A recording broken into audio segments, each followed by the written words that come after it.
Съжалявам, обаче аз съм от хората, които махат розовите очила и слагат истината на масата.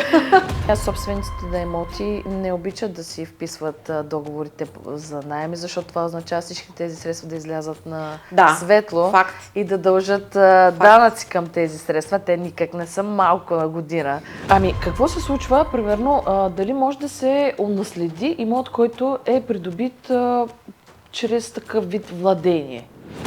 Не, пускайте който и да било без договор за наем. Дори и да не искате да получавате наем, пуснете го с договор за заем, т.е. за послужване.